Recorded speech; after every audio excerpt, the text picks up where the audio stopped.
राधे राधे मित्रों, देखिए आज के वीडियो में राजा नल और दमयंती का धर्ममय विवाह देखेंगे जो आपको महाभारत के अंतर्गत देखने को मिलता है। जब अर्जुन अस्त्र प्राप्त करने के लिए इंद्रलोक चले जाते हैं और पांडव वन में निवास कर रहे होते हैं, तब वह अपने राज्य और अर्जुन के वियोग में बहुत दुखी होते हैं। एक दिन की बात है जब पांडव और द्रौपदी इस विषय में चर्चा कर रहे होते हैं। उसी समय एक महर्षि वहां पे आते हैं जिनका नाम महर्षि बृहदश्व है। महर्षि के आते ही धर्मराज युधिष्ठिर ने उनको प्रणाम किया, उनकी पूजा की और आसन दिया और उनसे कहने लगे, महाराज, कौरवों ने कपट बुद्धि से मुझे बुलाकर छल के साथ जुआ खेला और मुझ अनजान को हराकर मेरा सर्वस्व छीन लिया। इतना ही नहीं, उन्होंने मेरी प्राण प्रिया द्रौपदी को घसीट कर भरी सभा में अपमानित किया और अब हम वन में वास कर रहे हैं। आप ही बताइए, इस पृथ्वी पर मुझ सा भागहीन राजा और कौन है? क्या आप मेरे जैसा दुखी और कहीं देखा या सुना जानते हैं? महर्षि बृहदश्व ने कहा, धर्मराज, आपका ये कहना ठीक नहीं है कि मुझ जैसा दुखी कोई राजा हुआ ही नहीं है, क्योंकि मैं तुमसे भी अधिक दुखी और मंदभाग राजा का वृत्तांत जानता हूँ। तुम्हारी इच्छा हो तो मैं तुम्हें सुनाऊं। धर्मराज युधिष्ठिर के आग्रह करने पर महर्षि बृहदश्व ने कहना प्रारंभ किया। अब यहाँ से राजा नल और दमयंती का विवाह और उनका पूरा जीवन वृत्तांत यहाँ से प्रारंभ होता है। तो महर्षि कहते हैं, धर्मराज युधिष्ठिर, निषद देश में वीरसेन के पुत्र नल नाम के एक राजा हुआ करते हैं। वे बड़े गुणवान, परम सुंदर, सत्यार्थी, जितेंद्रिय, सबके प्रिय, वेदज्ञ और ब्राह्मण भक्त थे। उनकी सेना बहुत बड़ी थी। वे अस्त्र विद्या में बहुत निपुण थे। वे वीर योद्धा थे, प्रबल पराक्रमी भी थे। उन्हें जुआ खेलने का भी कुछ कुछ शौक था। उन्हीं दिनों विदर्भ देश में भीम नाम के एक राजा राज्य करते थे। वो भी सर्वगुण संपन्न थे, पराक्रमी थे। उनके 3 पुत्र थे और एक कन्या थी। जो कन्या थी उनका नाम था दमयंती। दमयंती लक्ष्मी के समान रूपवती थी। उसके विशाल नेत्र थे। देवताओं और यक्षों में भी वैसी सुंदरी कन्या कहीं देखने में नहीं आती थी। उन दिनों कितने ही लोग विदर्भ से निषद देश में आते और राजा नल के सामने दमयंती के रूप और गुण का व्याख्यान करते। इससे राजा नल के हृदय में परस्पर अनुराग उत्पन्न हो गया। एक दिन राजा नल ने अपने महल के बगीचे में हंसों को देखा। उन्होंने एक हंस पकड़ लिया। हंस ने कहा, आप मुझे छोड़ दीजिए, हम लोग दमयंती के पास जाकर आपके गुणों का वर्णन करेंगे। नल ने हंस को छोड़ दिया। वे सब उड़कर विदर्भ देश चले गए। दमयंती अपने पास हंसों को देखकर बहुत प्रसन्न हुई और हंसों को पकड़ने के लिए उनकी ओर दौड़ने लगी। दमयंती जिस हंस को पकड़ने के लिए दौड़ती, वही बोल उठता कि अरे दमयंती, निषद देश में एक नल नाम का राजा है।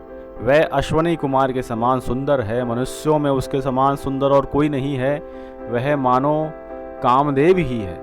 यदि तुम उसकी पत्नी हो जाओ तो तुम्हारा जन्म और रूप दोनों सफल हो जाएंगे। हम लोगों ने गंधर्व, देवता, मनुष्य, सर्प, राक्षस सबको देखा है। नल के समान सुंदर पुरुष कहीं नहीं देखने में आता है। जैसे तुम स्त्रियों में रत्न हो, वैसे ही राजा नल पुरुषों में भूषण हैं। तुम दोनों की जोड़ी बहुत ही उत्तम रहेगी। दमयंती ने कहा, हंस, तुम नल से भी ऐसी ही बात कहना। हंस ने निषद देश में लौटकर राजा नल से दमयंती का संदेश कह सुनाया। दमयंती हंस के मुंह से राजा नल की कीर्ति सुनकर उनसे प्रेम करने लगी। इस प्रकार रात दिन उनका ही ध्यान करती रहती। शरीर दुबला हो गया, बहुत दीन सी दिखने लगी। सखियों ने दमयंती के हृदय का भाव ताड़ लिया और उनके पिता विदर्भ राज से कहा, आपकी पुत्री अस्वस्थ हो गई है। विदर्भ राज भीम ने अपनी पुत्री के संबंध में बड़ा विचार किया। अंत में वह इस निर्णय पर पहुंचे कि मेरी पुत्री विवाह योग्य हो गई है, इसलिए इसका स्वयंवर कर देना चाहिए। उन्होंने सब राजाओं को स्वयंवर में निमंत्रण दिया। सूचना दी कि दमयंती का स्वयंवर है, पधार का लाभ उठाइए और अपने मनोरथों को पूर्ण कीजिए। देश विदेश से राजा हाथी, घोड़े, रथों की ध्वनि का हुंकार करते हुए विदर्भ देश में आने लगे। उनके स्वागत की यथोचित व्यवस्था थी। देव ऋषि नारद और पर्वतों द्वारा देवताओं को भी दमयंती के स्वयंवर का समाचार मिल गया। इंद्र आदि सभी लोकपाल भी अपनी मंडली और वाहनों सहित विदर्भ देश में रवाना हुए। राजा नल का चित्त पहले से ही दमयंती पर आसक्त हो चुका था। उन्होंने दमयंती के स्वयंवर में सम्मिलित होने के लिए विदर्भ देश की यात्रा की। देवताओं ने स्वर्ग से उतरते समय देख लिया कि कामदेव के समान सुंदर राजा नल दमयंती के स्वयंवर के लिए जा रहे हैं। नल की सूर्य के समान कांति थी। सभी देवता देख के चकित रह गए और उन्होंने पहचान कर लिया कि यही राजा नल हैं। उन्होंने आकाश से अपने विमानों को खड़ा किया, नीचे धरातल पर आए और राजा नल से बोले, आप बड़े सत्यव्रती हैं, आप हम लोगों की सहायता करने के लिए हमारे दूत बन जाइए। और राजा नल से प्रतिज्ञा ली कि जो हम कहेंगे वही आप करोगे।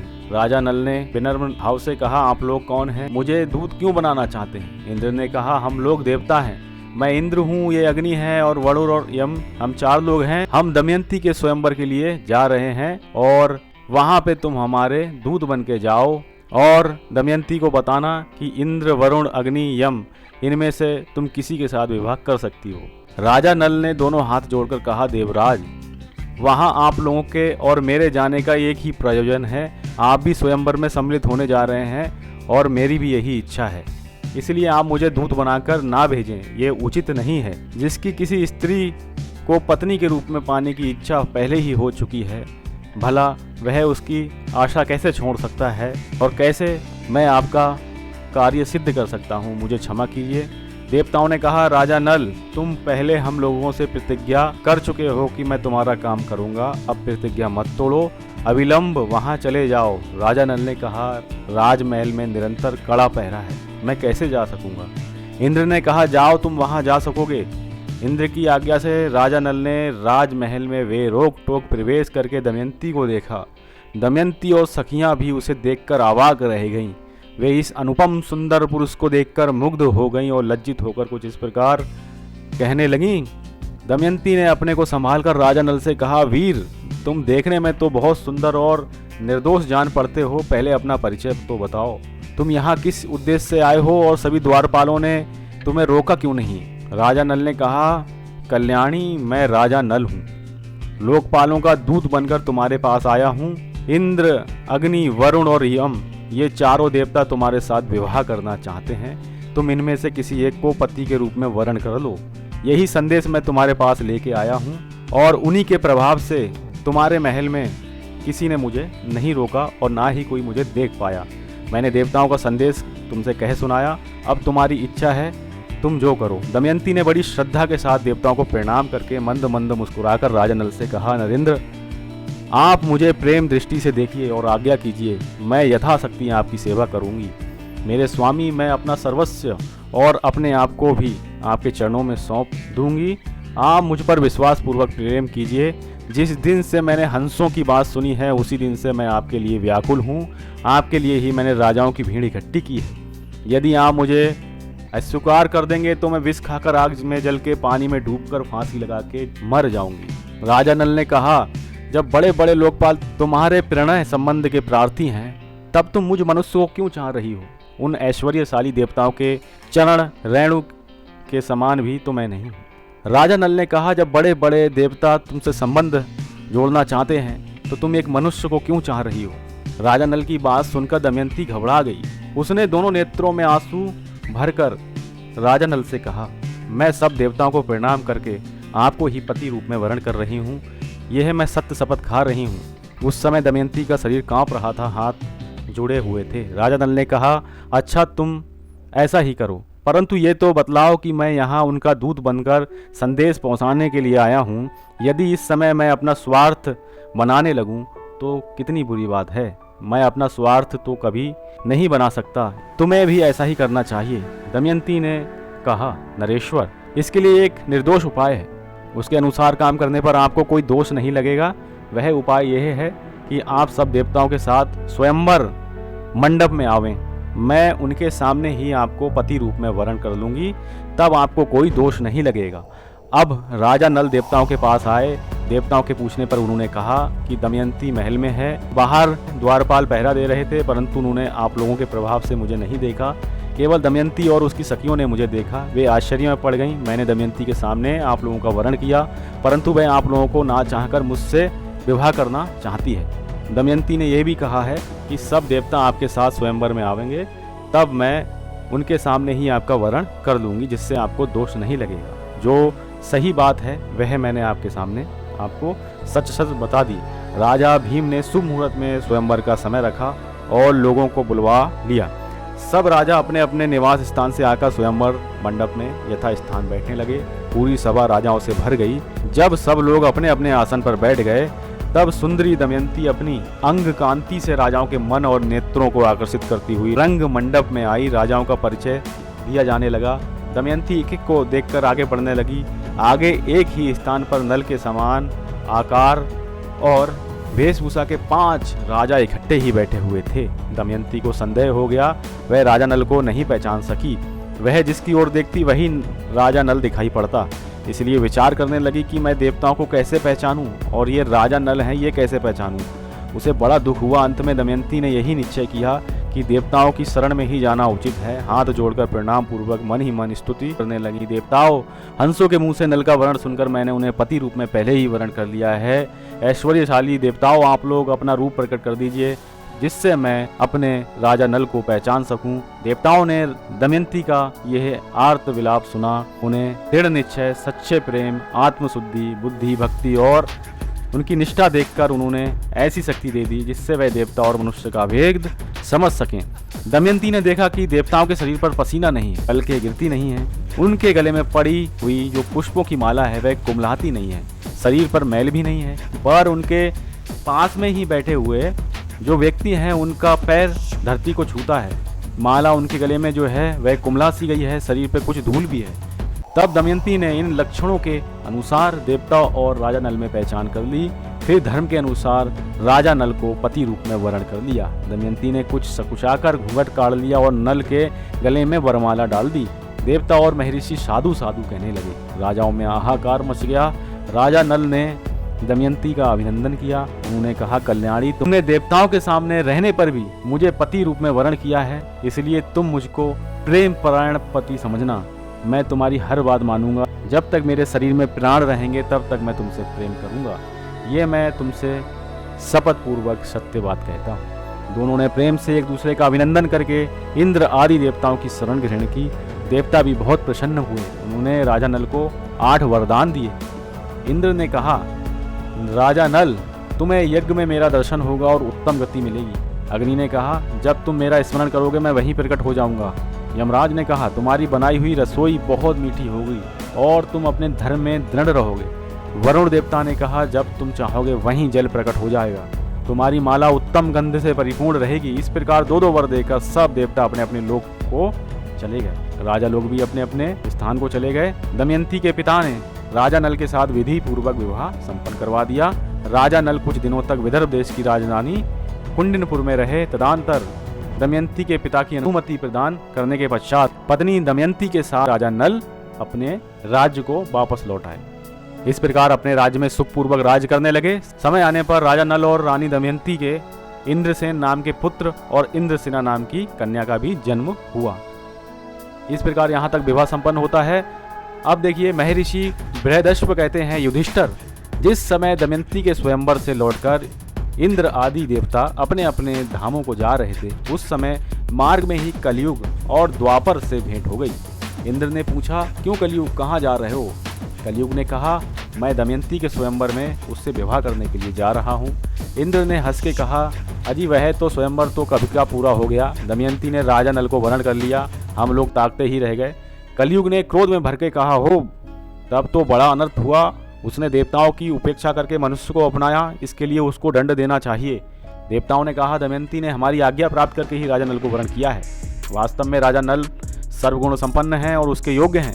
वे समस्त धर्मों के मर्मज्ञ और सदाचारी हैं। उन्होंने इतिहास, पुराणों और वेदों का अध्ययन किया है। वे धर्मानुसार कार्य करते हैं।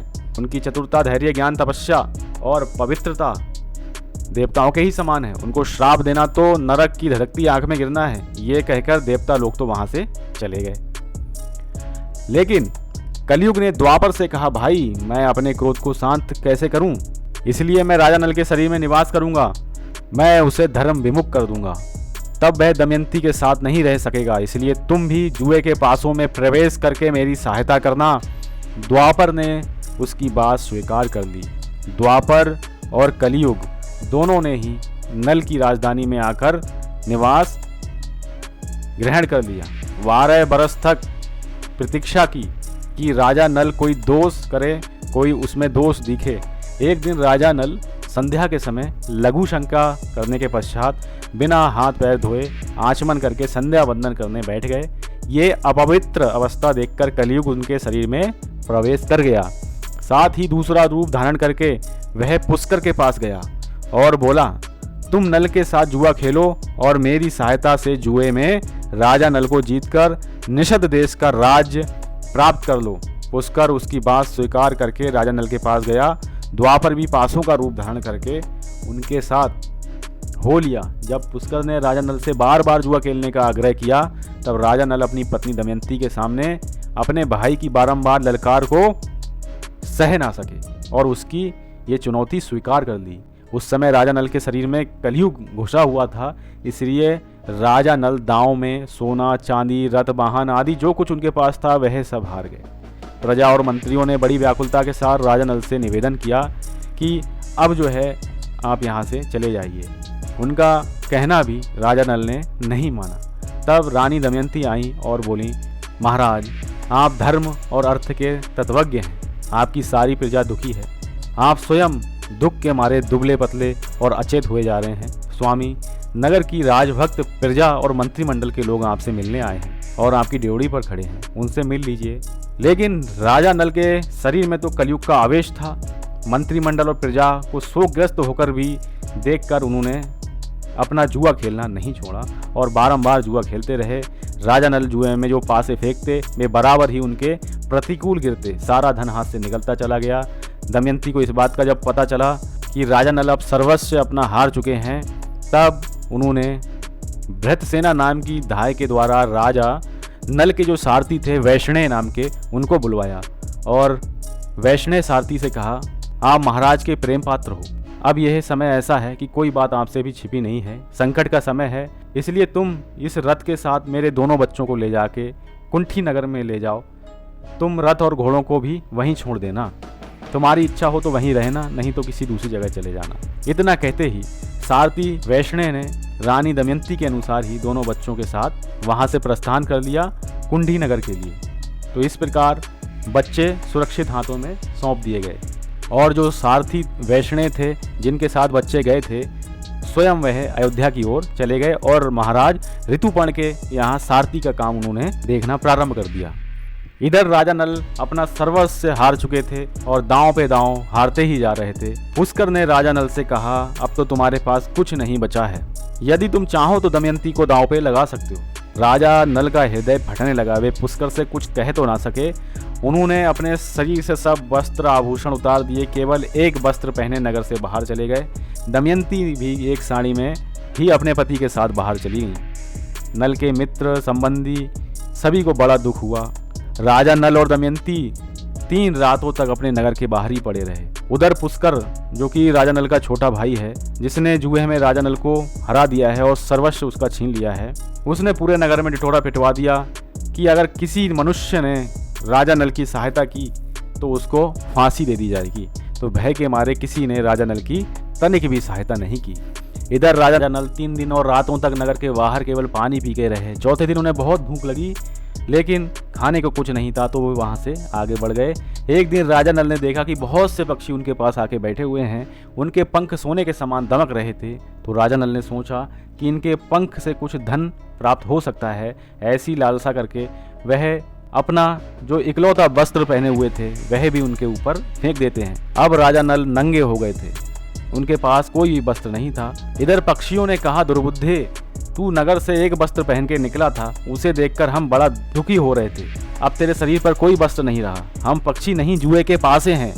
राजा नल ने दमयंती से पासों की बात कह दी। इसके बाद राजा नल ने कहा, प्रिय, तुम देख रही हो यहाँ बहुत से मार्ग हैं। एक अवंती की ओर जाता है, दूसरा वृक्षवान पर्वत की ओर दक्षिण की ओर जाता है, सामने विंध्याचल पर्वत है और पयोष्णी नदी भी यहाँ से बहती है और सामने महर्षियों का आश्रम भी है जो कि विदर्भ देश की ओर ही जाता है। इस प्रकार राजा नल शोक से भरी बातें कर रहे थे। तभी दमयंती की आंखों में आंसू आ गए और वह गद्य स्वर में कहने लगी, स्वामी, आप क्या सोच रहे हैं कि मैं आपको इस अवस्था में छोड़ के अपने पिता के यहाँ चली जाऊँगी या फिर कहीं और निवास करूँगी? तो ऐसा नहीं हो सकता। जिस अवस्था में आप रहेंगे उसी अवस्था में मैं भी रहूँगी और धैर्य देके आपके दुख को कम करती रहूँगी। ये बात वैद्य भी स्वीकार करते हैं। राजा नल ने कहा, प्रिय, तुम्हारा कहना ठीक है, पत्नी मित्र है, पत्नी ही औषधि होती है, परंतु मैं तुम्हारा त्याग करना नहीं चाहता। तुम ऐसा संदेह क्यों कर रही हो? दमयंती बोली, आप मुझे छोड़ना नहीं चाहते, परंतु विदर्भ देश का मार्ग क्यों बतला रहे हैं? मुझे निश्चय है कि आप मेरा त्याग नहीं कर सकते, लेकिन मुझे ऐसी शंका है कि आप इसलिए मार्ग बता रहे हैं कि मैं आपको छोड़ के अपने पिता और सगे संबंधियों के यहाँ चली जाऊं और सुख से रहने लगूं। राजा नल ने कहा, प्रिय, तुम्हारे पिता तो राजा हैं और मैं भी राजा था। इस समय मैं संकट में पड़ के उनके पास नहीं जाऊंगा। राजा नल दमयंती को समझाने लगे। तदनंतर दोनों एक ही वस्त्र से शरीर ढककर वन में इधर उधर घूमने लगे। भूख प्यास से व्याकुल होकर दोनों एक धर्मशाला में आए और ठहर गए। आगे की कथा में ऋषि बृहदस्व जी युधिष्ठिर से कहते हैं, उस समय राजा नल के शरीर पर कोई भी वस्त्र नहीं था, धरती पर बिछाने के लिए चटाई भी नहीं थी, शरीर धूल से लथपथ हो रहा था। भूख प्यास की पीड़ा अलग ही थी। राजा नल जमीन पर सो रहे थे। रानी दमयंती के जीवन में कभी ऐसी परिस्थिति नहीं आई थी। वह तो रानी थी, सुकुमारी थी। दमयंती के सो जाने पर राजा नल की नींद टूटी। सच्ची बात तो यह थी कि वे दुख और शोक की अधिकता के कारण सुख की नींद तो सो ही नहीं सकते थे। आंख जैसे ही खुली, उनके सामने राज के छिन जाने और सगे संबंधियों के छूट जाने और एक जो वस्त्र पहने थे उसको भी पक्षियों के द्वारा ले जाने का पूरा वृत्तांत अपने सामने आ गया। वे सोचने लगे, दमयंती मुझ पर बड़ा प्रेम करती है, प्रेम के कारण ही तो वह इतने दुख भोग रही है। यदि मैं यहाँ इसको छोड़ के चला जाऊँगा तो यह अपने पिता के घर चली जाएगी। मेरे साथ तो इसे दुख ही दुख भोगना पड़ेगा। यदि मैं इसे छोड़कर चला जाऊं तो संभव है कि इसे सुख भी मिल जाए। अंत में राजा नल ने यही निश्चय किया, दमयंती को छोड़कर मैं कहीं चला जाता हूं। दमयंती सच्ची पतिव्रता है, कोई भी इसके सतीत्व को भंग नहीं कर सकता। इस प्रकार त्यागने का निश्चय करके और सतीत्व की ओर से निश्चिंत होकर राजा नल वहां से चल दिए। लेकिन उनके मन में विचार आया कि मैं तो अभी नंगी अवस्था में हूँ, शरीर पे कोई वस्त्र नहीं है। इधर दमयंती के शरीर पर भी केवल एक ही वस्त्र है, क्यों ना मैं इसी में से थोड़ा सा वस्त्र फाड़ लेता हूँ। लेकिन अगर मैं फाड़ूंगा तो दमयंती अभी जाग जाएगी। तभी राजा नल की दृष्टि पास में ही पड़ी हुई एक म्यान रही तलवार पे पड़ी। राजा नल ने उसे उठा लिया और धीरे से दमयंती का आधा वस्त्र फाड़कर अपने शरीर को ढक लिया। दमयंती नींद में थी। राजा नल उसे छोड़कर निकल पड़े। थोड़ी देर बाद जब उनका हृदय शांत हुआ तब वे फिर धर्मशाला की ओर लौटे और दमयंती को देखकर रोने लगे। वे सोचने लगे कि अब तक मेरी प्राण प्रिया अंतापुर में पर्दे में रहती थी, इसे कोई छू भी नहीं सकता था। आज मेरे कारण ये अनाथ होकर आधा वस्त्र पहने धूल में सो रही है। ये मेरे बिना दुखी होकर वन में कैसे रहेगी? प्रिय, तू धर्मात्मा है, इसलिए आदित्य, वसु, रुद्र, अश्वनी कुमार और पवन देवता तेरी रक्षा करेंगे, ऐसा मैं आशीर्वाद देता हूँ। उस समय राजा नल का हृदय दुख के मारे टुकड़े टुकड़े हुआ जा रहा था। वे झूले की तरह बार बार धर्मशाले से बाहर आते और फिर लौट के आके दमयंती को देखते। शरीर में कलयुग का प्रवेश होने के कारण उनकी बुद्धि नष्ट हो गई थी, इसलिए वे अपनी प्राण प्रिया पत्नी को वन में अकेली छोड़कर वहां से चल दिए। जब दमयंती की नींद टूटी तब उन्होंने देखा कि राजा नल वहां नहीं है। वह आशंका से भरकर पुकारने लगी, महाराज, स्वामी, आप कहाँ हैं? मैं अकेली डर रही हूँ, आप कहाँ चले गए? अब कहीं अधिक हंसी ना कीजिए मेरे कठोर स्वामी, मुझे कोई छोड़ के मत जाइए, यहाँ से शीघ्र आ जाइए, मैं आपको देखना चाहती हूँ। आप मुझे मत छोड़ के जाइए, मैं आपके बिना नहीं रह पाऊँगी। मैं दुख में पड़कर इतना विलाप कर रही हूँ और मेरे सामने आप नहीं आते। आप मेरी क्यों पुकार नहीं सुन रहे हैं? मुझे केवल इतनी ही चिंता है कि आप इस घोर जंगल में अकेले कैसे रहेंगे। हे नाथ, निर्मल चित्त वाले, आपकी जिस पुरुष ने ये दशा की है वह आपसे भी अधिक दुर्दशा को प्राप्त होकर निरंतर दुखी जीवन बितावे। दमयंती क्या इस प्रकार विलाप करती हुई इधर उधर दौड़ने लगीं। इधर उधर दौड़ते समय एक अजगर के पास वह पहुंच गई थीं। इतना शोक से व्याकुल थीं, अजगर ने उनका आधा शरीर निकल लिया था।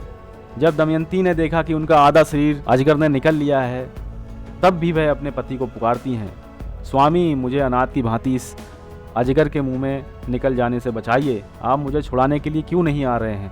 दमयंती की आवाज़ राजा नल वहाँ होते तो सुनते। तभी एक शिकारी वहाँ पे शिकार के लिए घूम रहा था। उसकी नज़र आवाज़ देती हुई एक स्त्री पे पड़ी जो कि रानी दमयंती थी, और उन्हें इस अवस्था में देखा तो वह दौड़ के आता है और अपनी तलवार के द्वारा उस अजगर को नष्ट कर देता है। उस शिकारी ने दमयंती को बचा लिया। शिकारी ने पूछा, सुंदरी, तुम कौन हो? किस कष्ट में पड़कर किस उद्देश्य से यहाँ आई हो? दमयंती ने उस शिकारी से, उस व्याध से सारी की सारी अपनी कहानी बताती। दमयंती की सुंदरता, बोलचाल और मनोहरता को देखकर व्याघ काम मोहित हो गया। वह मीठी मीठी बातें करके दमयंती को अपने वश में करने की चेष्टा करने लगा। दमयंती को उसका भाव समझ में आ गया। दमयंती ने व्याध के बलात्कार की चेष्टा को बहुत रोकना चाहा, परंतु वह किसी प्रकार से नहीं माना तो उसे श्राप दे दिया, यदि मैंने राजा नल को अपना सर्वस्व माना हो, अगर मैंने अपनी पति देवता धर्म का सच्चे से पालन किया हो, तो ये व्याघ शिकारी अभी की अभी तुरंत अग्नि को प्राप्त हो और इसके प्राण पखेरु उड़ जाएं। इतना कहते ही वह जले हुए ठूंठ की तरह पृथ्वी पर गिर गया और उसका वहीं पे अंत हो गया। इधर शिकारी के मर जाने पर राजा नल को ढूंढती हुई दमयंती एक भयंकर वन से गुजरी। वहां से गुजरते समय 3 दिन 3 रात बीत गए और दमयंती के सामने एक बहुत ही सुंदर तपोवन था। वह आश्रम ऋषियों की पूरी पवित्र भूमि थी। दमयंती को कुछ धैर्य मिला। उन्होंने आश्रम में जाकर ऋषियों को प्रणाम किया, हाथ जोड़कर विनती की। ऋषियों ने उनका स्वागत किया। ऋषियों ने कहा, आप बैठ जाइए, हम तुम्हारा क्या काम कर सकते हैं। दमयंती ने एक भद्र महिला के समान पूछा, आपकी तपस्या अग्नि धर्म और पशु पक्षियों के लिए सकुशल तो है ना? आपके धर्माचरण में तो कोई विघ्न नहीं पड़ता है। इस प्रकार से दमयंती ने ऋषियों से प्रश्न किया। ऋषियों ने कहा, कल्याणी, हम तो सब प्रकार से सकुशल हैं। तुम कौन हो, किस उद्देश्य से यहाँ आई हो? ये बड़े आश्चर्य की बात है, आप अपनी पीड़ा हमें बताइए। दमयंती ने कहा, महात्माओं, मैं कोई देवी नहीं हूँ, मैं एक मनुष्य हूँ। मैं अपने स्वामी को ढूंढते हुए यहाँ वहाँ भटक रही हूँ। और अपनी सारी कहानी उन्होंने ऋषियों के सामने बताई। तपस्वी ऋषियों ने कहा, कल्याणी, हम अपनी तप शुद्धि से देख पा रहे हैं कि तुम्हें आगे बहुत सुख मिलेगा और थोड़े ही दिनों में राजा नल का दर्शन होगा। उनके शत्रु भयभीत होंगे, मित्र सुखी होंगे, कुटुंबी उन्हें अपने बीच में पाकर आनंदित होंगे। इस प्रकार कह के वे सब तपस्वी अपने अपने आश्रम के साथ अंतर्ध्यान हो गए। ये आश्चर्य की घटना देखकर दमयंती विस्मित हो गई। वह सोचने लगी, अहो, मैंने ये स्वप्न देखा है क्या? ये कैसी घटना हो गई? ये आश्रम, ऋषि, फल फूल यहाँ से कहाँ गायब हो गए? दमयंती फिर उदास हो गई, उसका मुख मुरझा गया। फिर दमयंती आगे विलाप करती हुई एक अशोक के वृक्ष के पास पहुंचती हैं और वहां पे आंसू उनके रुकते नहीं हैं। अशोक के वृक्ष से कहती हैं, ए शोक रहित अशोक, तू मेरा शोक मिटा दे। क्या कहीं तूने राजा नल को देखा है? जैसे तेरा नाम है अशोक, तू अपने शोक नाशक नाम को सार्थक कर दे, राजा नल का पता बता दे। इस प्रकार दमयंती आगे बढ़ती चली गई। ना जाने कितने वन, कितने वृक्ष, गुफा, पर्वत पार करके राजा नल को ढूंढती हुई दमयंती आगे बढ़ती हुई चली गई। तभी उन्हें व्यापारियों का एक प्रतिनिधित्व पूरा दिखता है। व्यापारियों के प्रधान से बातचीत करके दमयंती भी उनके साथ हो गई। उनके मन में अपने पति के दर्शन की लालसा बढ़ती जा रही थी। कई दिनों के चलने के पश्चात व्यापारी एक भयंकर वन में पहुंचे। वहां रात में जंगली हाथी व्यापारियों के हाथियों पर टूट पड़े और भगदड़ में सब की सब नष्ट भ्रष्ट हो गया। दमयंती की नींद टूटी तो वह इस नरसंहार को देख के घबरा गई और वहां से भाग निकली। तदनंतर दमयंती उन वेद पाठी संयमी ब्राह्मणों के साथ, जो कि वहां पे कुछ बचे हुए थे, उनके साथ राजा सुबाहु की राजधानी में जा पहुंची। जिस समय दमयंती राजधानी के राजपथ पर चल रही थी, नागरिकों ने यही समझा कि कोई बावली स्त्री है, कोई पागल महिला है। छोटे छोटे बच्चे उसके पीछे खिट्टौली करते हुए उसको चिढ़ाने लगे। दमयंती राजमहल के पास जा पहुंची। उस समय राजमाता राजमहल की खिड़की पे ही बैठी हुई थी। उन्होंने बच्चों से घिरी दमयंती को देखकर दाई से कहा, अरे देख तो ये स्त्री बड़ी दुखिया मालूम पड़ती है, अपने लिए कोई आश्रय ढूंढ रही है, बच्चे इसे दुख दे रहे हैं, तू जा इसे मेरे पास ले आ। ये सुंदरी तो इतनी है मानो मेरे महल को भी दमका देगी। दाई ने आज्ञा पालन किया, दमयंती को महल में ले आई। राजमाता ने दमयंती का सुंदर शरीर देख के पूछा, देखने में तो तुम दुखिया जान पड़ती हो, पर तुम्हारा शरीर तेजस्वी है। बताओ तुम कौन हो, किसकी पत्नी हो, इस असहाय अवस्था में कहाँ घूम रही हो, और डरो नहीं, पूरी बात बताओ। दमयंती ने कहा, मैं एक पतिव्रता नारी हूँ। मैं हूँ तो कुलीन परिवार की, परंतु दासी का काम करती हूँ। अंतापुर में रह चुकी हूँ, मैं कहीं भी रह जाती हूँ, फल फूल खाकर दिन बिता लेती हूँ। मेरे पतिदेव बहुत गुणी हैं और मुझे प्रेम भी बहुत करते हैं।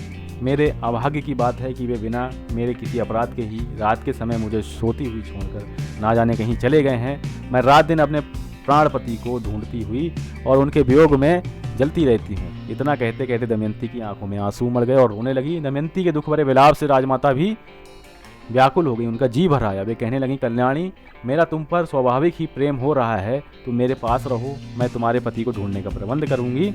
दमयंती ने कहा, माताजी, मैं एक शर्त पर आपके साथ रह सकती हूँ। मैं कभी झूठा नहीं खाऊंगी, किसी के पैर नहीं धोऊंगी और पर पुरुष के साथ किसी भी प्रकार की बातचीत नहीं करूंगी। यदि कोई पुरुष मुझसे दुश्चेष्टा करता है तो उसका दंड देना होगा। बार बार ऐसा करने पर उसको प्राण दंड देना होगा। मैं अपने पति को ढूंढने के लिए ब्राह्मणों से बातचीत करती रहूंगी। आप यदि मेरी ये शर्त स्वीकार करें तब मैं आपके पास रह सकती हूँ, अन्यथा नहीं रह सकती। राजमाता दमयंती की इस बात को सुनकर, उनके नियमों को सुनकर बहुत प्रसन्न हुई और अपनी पुत्री सुनंदा को बुलाया और कहा, बेटी देखो, इस दासी को देवी समझना, ये अवस्था में तुम्हारे बराबर की है, इसलिए इसे सखी के समान राजमहल में रखो और प्रसन्नता के साथ इससे मनोरंजन करती रहो। सुनंदा प्रसन्नता के साथ दमयंती को अपने महल में ले गई। दमयंती अपने इच्छानुसार नियमों का पालन करती हुई महल में रहने लगी।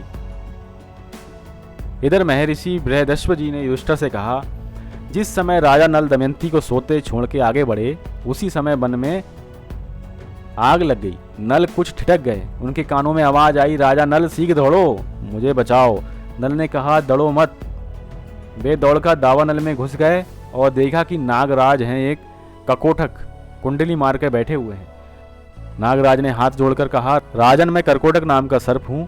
मैंने तेजस्वी ऋषि नारद को धोखा दिया था। उन्होंने श्राप दे दिया कि जब तक राजा नल तुम्हें ना उठाएंगे तब तक यहीं पड़े रहोगे। उनके उठाने पर तू श्राप से छूट जाएगा। उनके श्राप के कारण मैं यहाँ से एक पग भी हट बढ़ नहीं सकता। तुम श्राप से मेरी रक्षा करो, मैं तुम्हें हित की बात बताऊंगा और तुम्हारा मित्र बन जाऊंगा।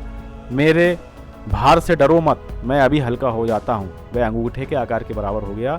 नल उसे उठाकर दावा नल से बाहर ले आए।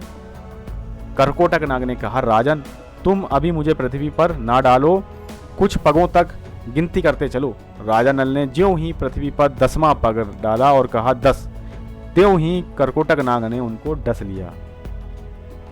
उसका नियम था कि जब कोई 10 अर्थात 10 कहेगा तभी वह डसता है, अन्यथा नहीं। करकोटक के डसते ही नल का पहला रूप बदल गया। करकोटक अपने रूप में हो गया। आश्चर्यचकित नल से सर्प ने कहा, राजन, तुम्हें कोई पहचान ना सके इसलिए मैंने तुम्हारा रूप बदल दिया है। कलयुग ने तुम्हें बहुत दुख दिया है। अब मेरे विष से वह तुम्हारे शरीर में बहुत दुखी रहेगा। तुमने मेरी रक्षा की है, अब तुम्हें हिंसक पशु पक्षी शत्रु और ब्रह्मवेत्ताओं के श्राप आदि से भी कोई भय नहीं रहेगा। अब तुम पर किसी भी विष का प्रभाव नहीं होगा और युद्ध में सर्वदा तुम्हारी जीत होगी। अब तुम अपना नाम बाहुक रख लो और राजा ऋतुपर्ण की नगरी अयोध्या में चले जाओ। तुम उन्हें घोड़ों की विद्या बतलाना और वे तुम्हें जुए का रहस्य बता देंगे तथा तुम्हारे मित्र भी बन जाएंगे। जुए का रहस्य जान लेने पर तुम्हारी पत्नी, पुत्री, पुत्र, राज सब कुछ मिल जाएगा। जब तुम अपने पहले रूप को धारण करना चाहो तब मेरा स्मरण कर लेना और मेरे दिए हुए वस्त्र धारण कर लेना। ये कह के करकोटक नाग ने 2 दिव्य वस्त्र दिए और वहीं अंतर्ध्यान हो गया।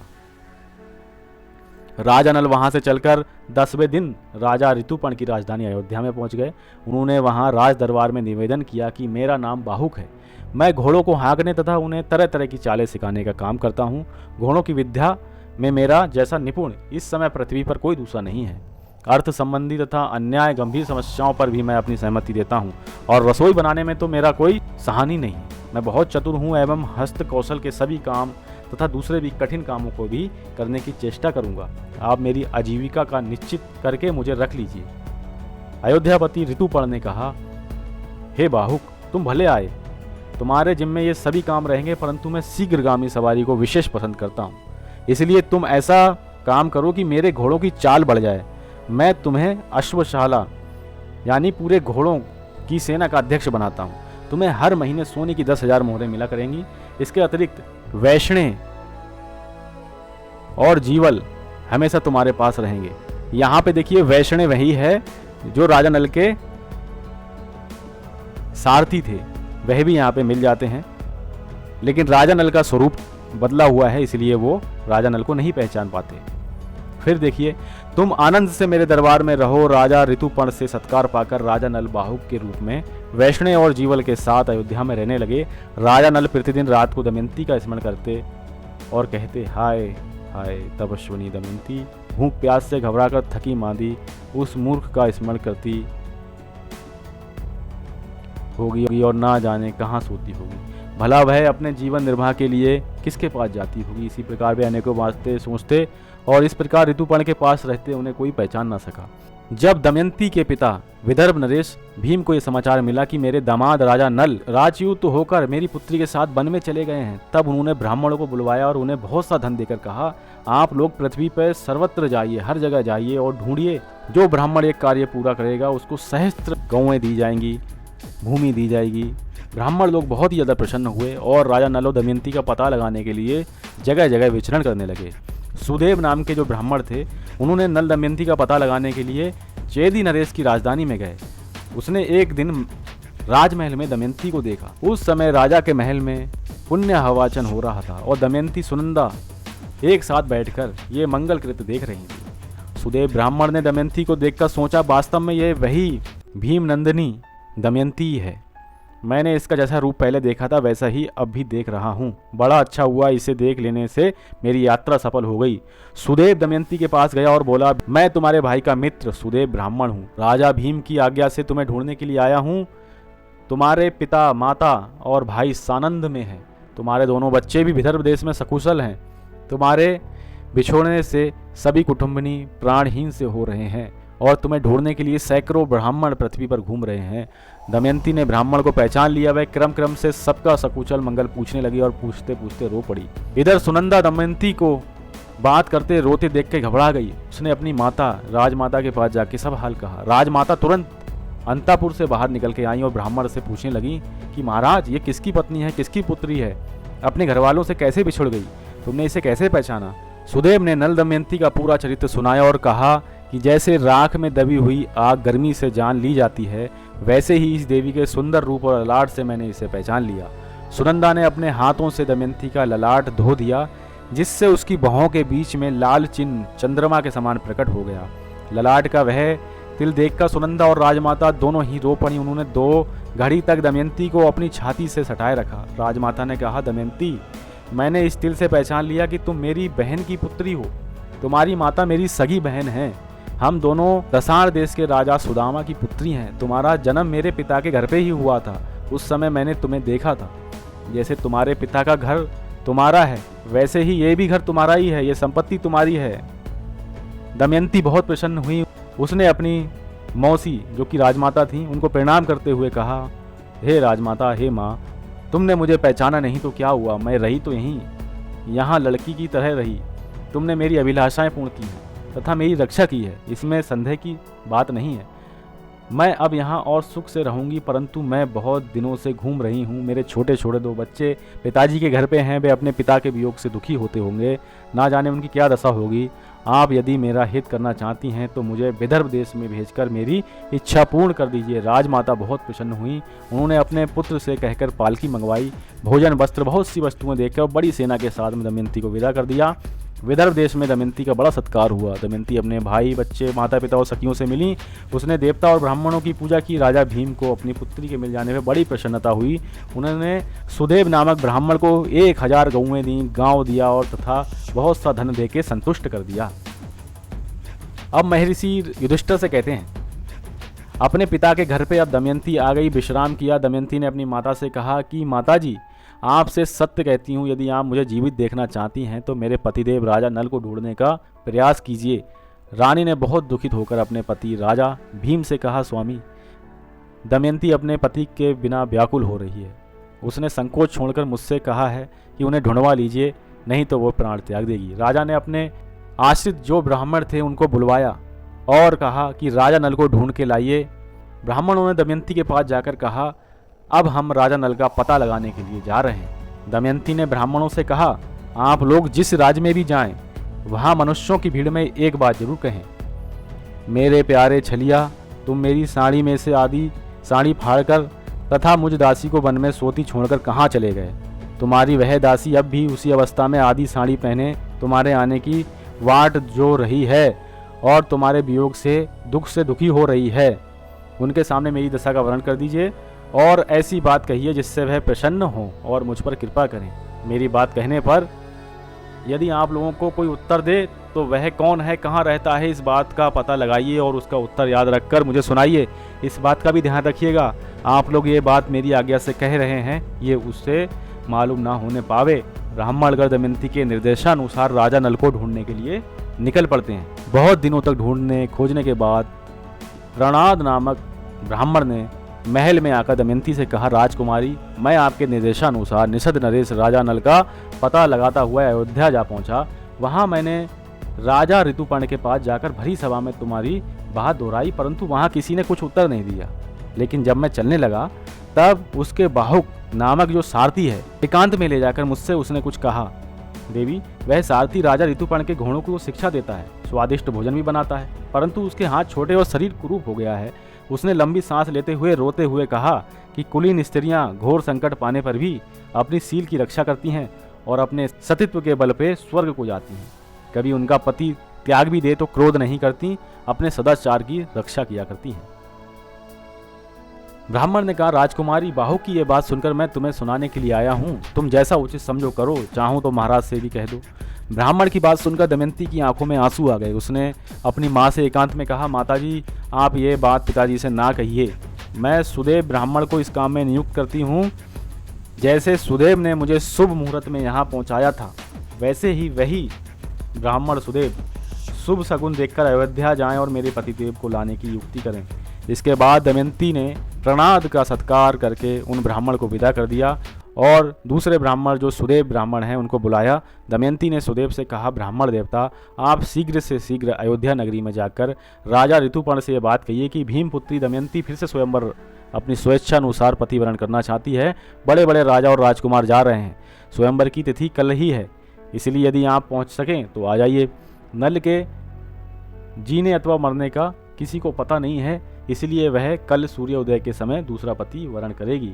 दमयंती की यह बात सुनकर सुदेव अयोध्या गए। उन्होंने राजा ऋतुपर्ण से सब बातें कह दी। राजा ऋतुपर्ण ने सुदेव ब्राह्मण की बात सुनकर बाहुक को बुलाया और मधुर वाणी में समझाकर कहा, बाहुक, कल दमयंती का स्वयंवर है। मैं एक ही दिन में विदर्भ देश में पहुंचना चाहता हूं, परंतु यदि तुम इतना जल्दी वहां पहुंच जाना संभव समझो तभी मैं वहां जाऊंगा। ऋतुपर्ण की बात सुनकर नल का कलेजा फटने लगा। उन्होंने अपने मन में सोचा कि दमयंती ने दुख से अचेत होकर ही ऐसा किया होगा। संभव है कि ऐसा करना चाहती हो, परंतु नहीं, उसने मेरी प्राप्ति के लिए ही ये युक्ति की होगी। वह पतिव्रता है, तपस्विनी है, दीन है। मैंने दुर्बुद्धिवश उसे त्याग कर बड़ी क्रूरता की है। अपराध मेरा ही है, वह कभी ऐसा नहीं कर सकती। लेकिन ये सत्य है, क्या बात असत्य है, ये बात तो वहाँ जाने पर ही मालूम पड़ेगी। परंतु अयोध्यापति ऋतुपर्ण की इच्छा पूरी करने में भी तो मेरा ही स्वार्थ है। अब राजा नल, जो कि बाहुक के वेश में थे, उन्होंने हाथ जोड़कर कहा, मैं आपके कथनानुसार काम करने की प्रतिज्ञा करता हूँ। बाहुक अश्वशाला में जाकर श्रेष्ठ घोड़ों की परीक्षा करने लगे। राजा नल ने अच्छी जाति के घोड़े निकाले और राजा नल ऋतुपर्ण को रथ पे सवार होके चल दिए। जैसे आकाशचारी पक्षी आकाश में उड़ते हुए जाते हैं, वैसे ही बाहुक बने राजा नल रथ थोड़े ही समय में नदी, पर्वत और वनों को लांघते हुए चल दिए। एक स्थान पर राजा ऋतुपर्ण का दुपट्टा नीचे गिर गया। उन्होंने बाहुक से कहा, रथ रोको, मैं वैष्णव से उसे उठवा मंगवाऊं। नल ने कहा, आपका वस्त्र गिरा तो अभी है, परंतु अब हम वहां से 1 योजन आगे निकल आए हैं, अब वह नहीं उठाया जा सकता। जिस समय ये बात हो रही थी उस समय वह रथ एक वन में चल रहा था। ऋतुपर्ण ने कहा, बाहुक, तुम मेरी गणित विद्या की चतुराई देखो। सामने के वृक्ष में जितने पत्ते हैं और फल दिख रहे हैं, उनकी अपेक्षा भूमि पर गिरे हुए फल और पत्ते 101 गुने अधिक हैं। इस वृक्ष की दोनों शाखाओं और टहनियों पर 5 करोड़ पत्ते हैं और 2095 फल हैं। तुम्हारी इच्छा हो तो गिन लो। राजा नल, जो कि बाहुक के वेश में थे, उन्होंने रथ खड़ा कर दिया और कहा, मैं इस बेहड़े के वृक्ष को काटकर इनके फलों और पत्तों को ठीक ठीक गिनकर निश्चय करूंगा। बाहुक ने वैसा ही किया। फल और पत्ते उतने ही हुए जितने राजा ने बतलाए थे। नल आश्चर्यचकित हो गए। बाहुक ने कहा, आपकी विद्या अद्भुत है, आप अपनी विद्या बतला दीजिए। ऋतुपर्ण ने कहा, गणित विद्या की ही तरह मैं पासों की वशीकरण विद्या में भी ऐसा ही निपुण हूँ।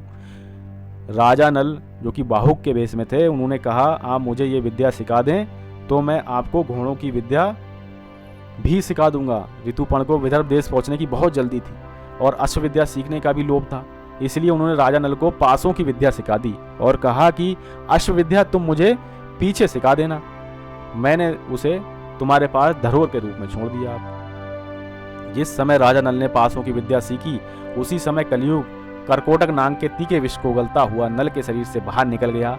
कलयुग के बाहर निकलने पर राजा नल को बड़ा क्रोध आया। उन्होंने उसे श्राप देना चाहा। कलयुग दोनों हाथ जोड़कर भय से कांपता हुआ कहने लगा, आप क्रोध ना कीजिए, मैं आपको यशस्वी बनाऊंगा। आपने जिस समय दमयंती का त्याग किया था उसी समय उसने मुझे श्राप दे दिया था। मैं बड़े दुख के साथ करकोटक नाग के विष से जलता हुआ आपके शरीर में रहता था। मैं आपकी शरण में हूँ, मेरी प्रार्थना सुने और मुझे श्राप ना दें। जो आपके पवित्र चरित्र का गान करेंगे उन्हें मेरा भय नहीं होगा। राजा नल ने क्रोध शांत किया। कलयुग भयभीत होकर बहेड़े के पेड़ में घुस गया। ये संवाद कलयुग और नल के अतिरिक्त और किसी को मालूम नहीं हुआ। वह वृक्ष ठूंठ सा हो गया। इस प्रकार कलयुग ने राजा नल का पीछा छोड़ दिया, परंतु अभी उनका रूप नहीं बदला था। उन्होंने अपने रथ को जोर से हाँका और सायकाल होते ना होते वे विदर्भ देश में जा पहुंचे।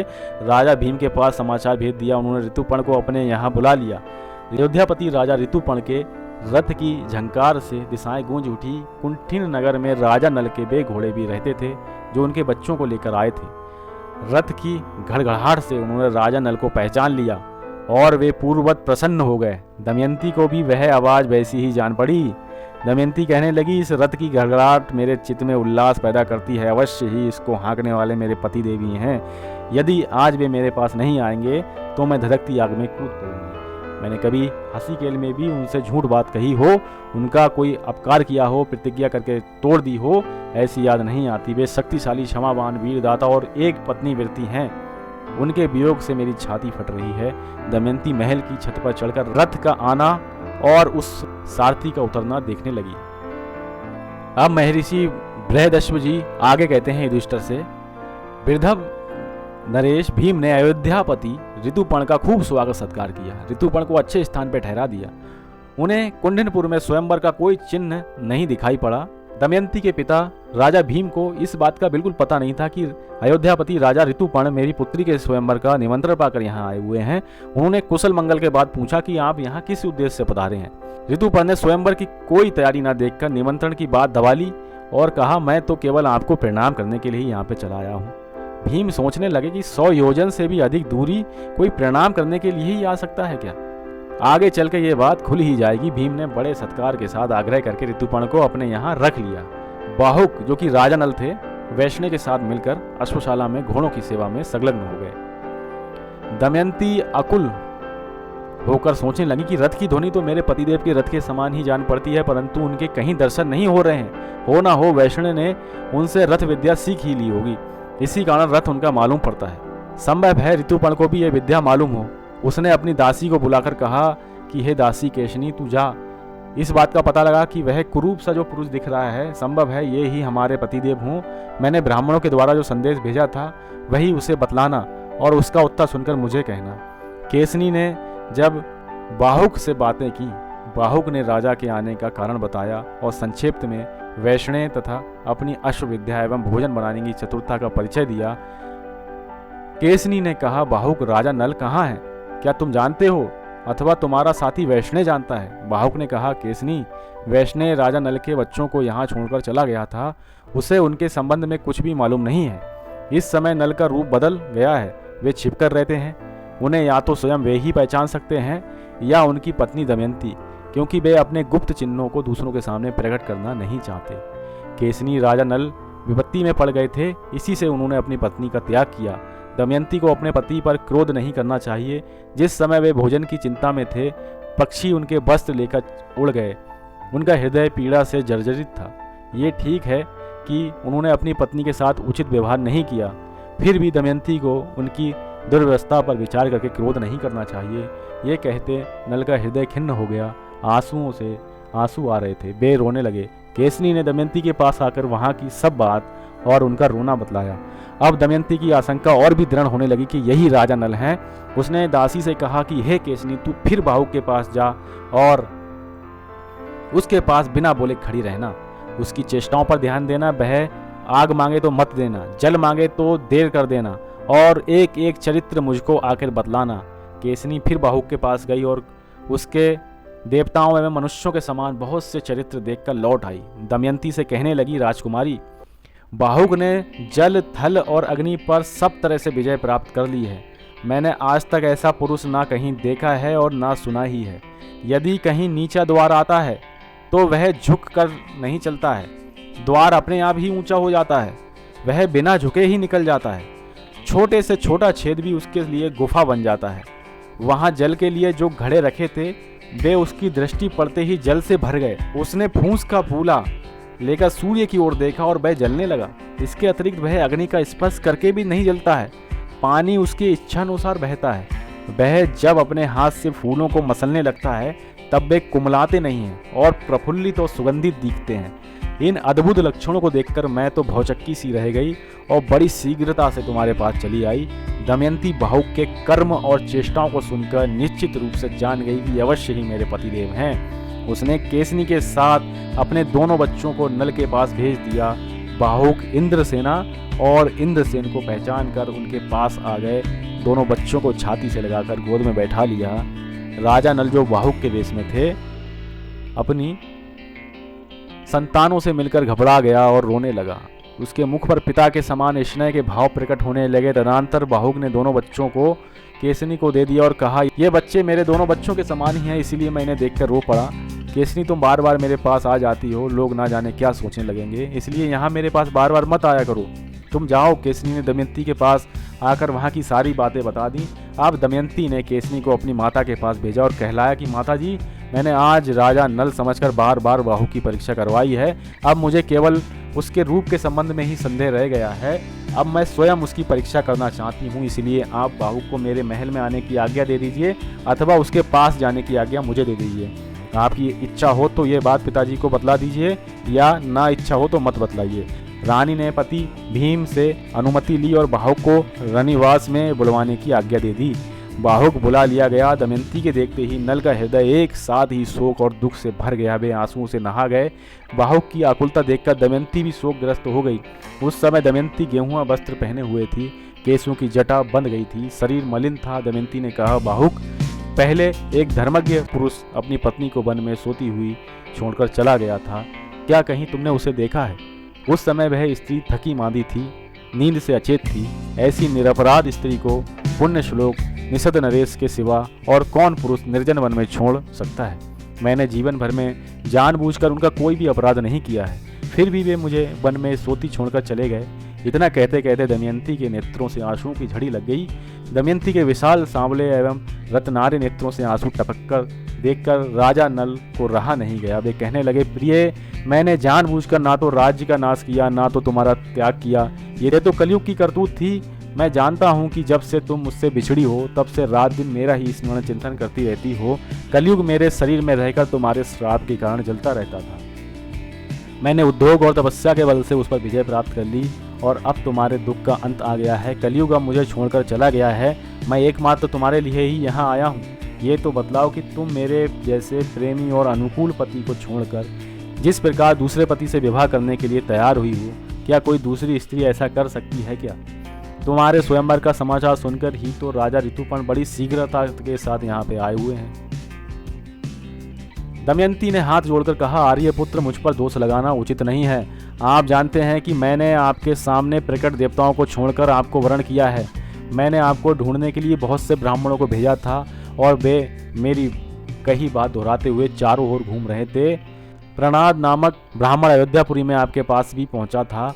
उसने आपको मेरी बात सुनाई थी और आपने उनका यथोचित उत्तर भी दिया था। वह समाचार सुनकर मैंने आपको बुलाने के लिए ये युक्ति की थी।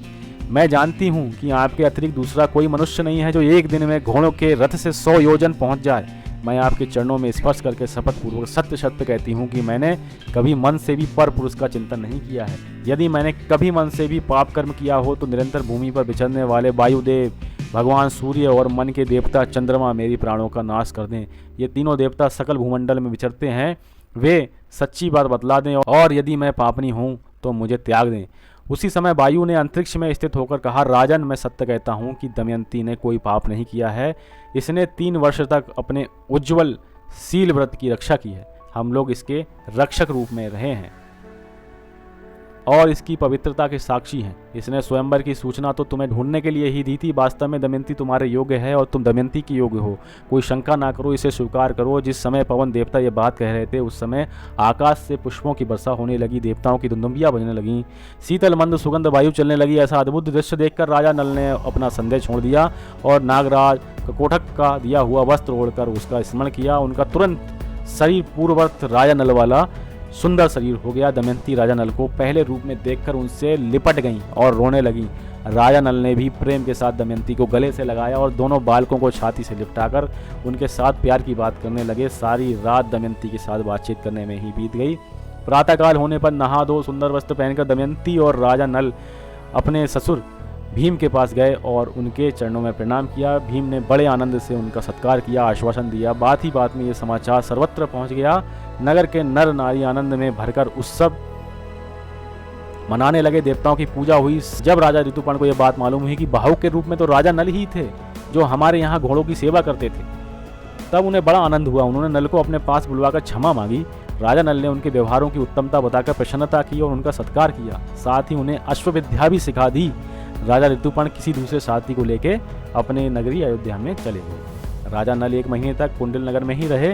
रानतर अपने ससुर भीम की आज्ञा लेकर थोड़े समय के बाद निषेध देश के लिए रवाना हुए। राजा भीम ने एक श्वेत वर्ण का रथ, 16 हाथी, 50 घोड़े और 600 पैदल राजा नल के साथ भेज दिए।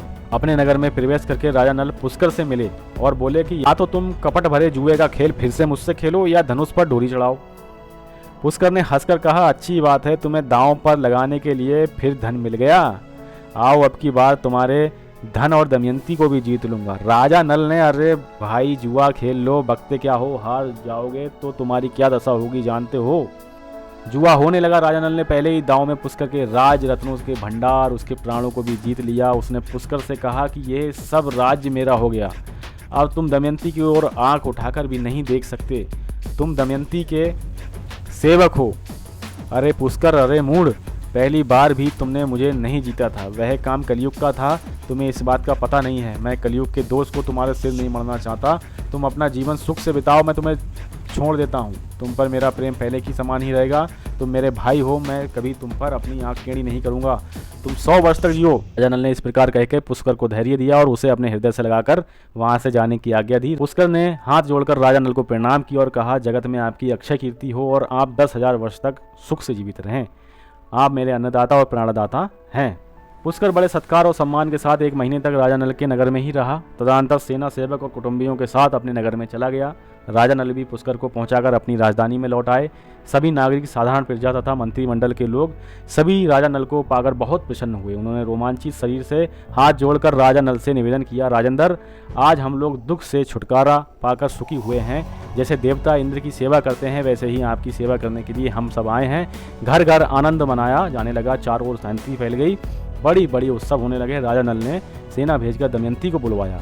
राजा भीम ने अपनी पुत्री को बहुत सी वस्तुएं देके ससुराल भेजा। दमयंती अपनी दोनों संतानों को लेकर महल में आ गई। राजा नल बड़े आनंद के साथ समय बिताने लगे। राजा नल की ख्याति दूर दूर तक फैल गई। वे धर्म बुद्धि से प्रजा का पालन करने लगे। उन्होंने बड़े बड़े यज्ञ करके भगवान की आराधना की। ऋषि बृहदश्व जी कहते हैं, युधिष्ठिर, तुम्हें भी थोड़े ही दिनों में तुम्हारा राज और सगे संबंधी मिल जाएंगे।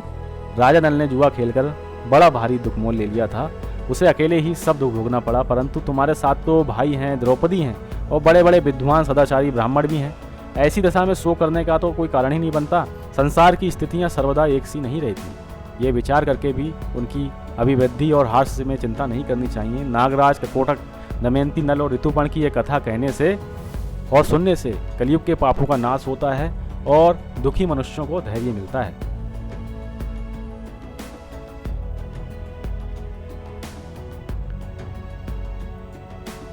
इस प्रकार हमने महाभारत के अंतर्गत आने वाली राजा नल और रानी दमयंती की बहुत ही सर्वश्रेष्ठ कथा सुनी, जो कि प्रेम की सर्वोच्च सीमा तक जाती है और पतिव्रता धर्म का बहुत ही अच्छा उदाहरण है।